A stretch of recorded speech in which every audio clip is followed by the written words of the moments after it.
इस बात में दो राय नहीं कि बजट में जो प्रावधान गए हैं उसके मुताबिक महंगाई और बढ़ेगी आने वाले दिनों में।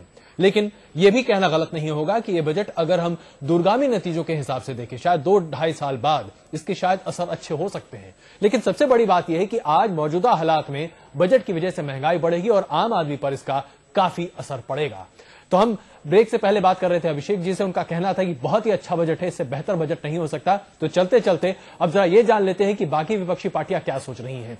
रविशंकर जी, आपने विरोध तो किया है, लेकिन बजट को कितना नंबर देंगे, कहां तक आकेंगे आप?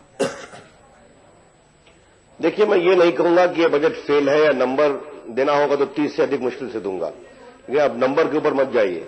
मैंने पहले कहा इसमें बड़े विकास की क्या क्या माने हैं, रिफॉर्म के क्या विषय हैं। आपने कहा 20 किलोमीटर सड़क बनाएंगे और आपने सीमेंट स्टील को महंगा कर दिया। आपने एक रोजगार देने के बारे में कोई आपका रोड मैप नहीं है। महंगाई की चर्चा आप खुद कर रहे हैं। देश में कृषि की उत्पादकता बढ़े, इसके लिए ये क्या दिशा देता है? ये सिर्फ अकाउंटेंट का बजट नहीं आ जाएगी कि इसका हिसाब ये होगा, इस विभाग को इतना मिलेगा। प्रणब बाबू ने स्वयं कहा बजट का काम है भविष्य की दिशा को निर्धारित करना, और क्षमा करिए वो कोई भी दिशा इस वजह से दिखाई नहीं पड़ती। आम आदमी का दर्द और उसकी कराहत दिखाई पड़ती है। आम आदमी का और दर्द। निरुत्पल जी, आप क्या कहेंगे?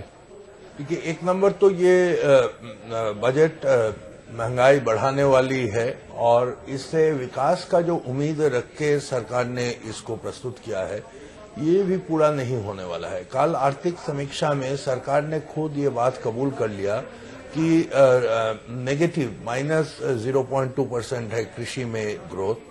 और कृषि का मजा हमारे देश में है कि इनका कुल घरेलू उत्पाद में इसका योगदान कम होने के बावजूद भी 65% देश के लोग इसके ऊपर निर्भरशील है। कृषि को इस संकट से निकलने के लिए जिस किस्म का सार्वजनिक निवेश का जरूरत था वो इसके अंदर नहीं है।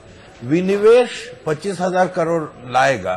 सरकार ने बोला है इससे हम इनका जो वैल्यू है इसको अनलॉक करेंगे। एक साल में पिछले जो 40,000 करोड़ इकट्ठा किया गया है उसमें इसका मार्केट कैपिटलाइजेशन में 27.5% रास हुई है। तो बेसिकली आपको ये कहना है कि ये बजट आपके अनुकूल विकास भी नहीं ले पाएगा, ऊपर से ये मुद्रास्फीति और महंगाई बढ़ेगा, और जिस रूप से इकट्ठा किया जा रहा है साधन, वित्तीय साधन, उसके चलते गरीबों के ऊपर मार होगा।